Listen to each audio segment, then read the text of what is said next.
नमस्कार दोस्तों। मेरे दादाजी मुझको अक्सर एक कहानी सुनाया करते थे। सोचा कि आज वही कहानी मैं आप लोगों को भी सुनाऊं। वो कहानी बड़ी मज़ेदार थी और उससे बहुत सीख भी मिलती थी। तो आज चलिए मैं आपको वही कहानी सुनाता हूँ। किसी गांव में एक किसान रहता था। वो और उसकी पत्नी खेतों में दिन भर मजदूरी करके धन अर्जित करते थे। दोनों ही बहुत मेहनती थे। 2 बैलों के साथ हल चलाते थे, बीज बोते थे और कटाई करते थे। उन्हीं के गांव में अक्सर देखने को मिलता था कि बहुत चोरियां हो रही हैं। गांव वाले और वह बहुत परेशान थे। चोर चोरी कर जाता था और किसी को पता नहीं चलता था। उस किसान के घर भी 1-2 बार चोरी हो चुकी थी। किसान ने बहुत सी मेहनत करके धन को छुपा रखा था। इस वजह से वह बहुत चिंतित था।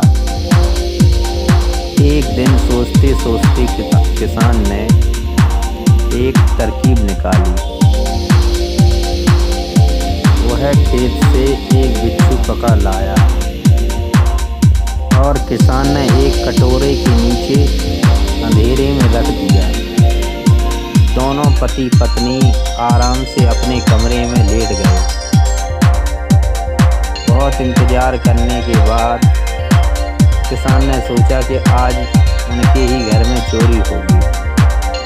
अपनी पत्नी को समझा दिया और आंखें बंद करने का नाटक करने लगे। चोर उनके घर में चोरी करने के लिए घुसा। तब वह किसान समझ गया कि आज चोरी होगी। जैसे ही चोर घर में घुसा तो दोनों फुसफुसाने लगे। किसान ने अपनी पत्नी से कहा कि सोने के कंगन कटोरे के नीचे अच्छी तरह से रखे हैं क्या? भूल तो नहीं गई हो?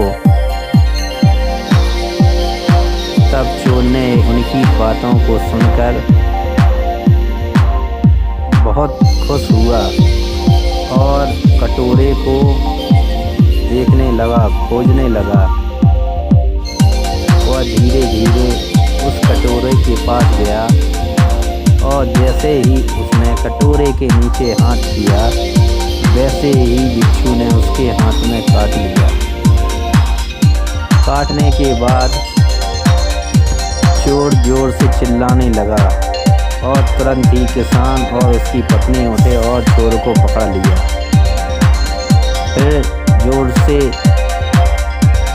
चिल्लाकर बुलाकर उन दोनों ने गांव के लोगों को बुलाया और उसकी खूब पिटाई लगाई। किसान की इस चतुरता के कारण सरपंच बहुत खुश हुआ।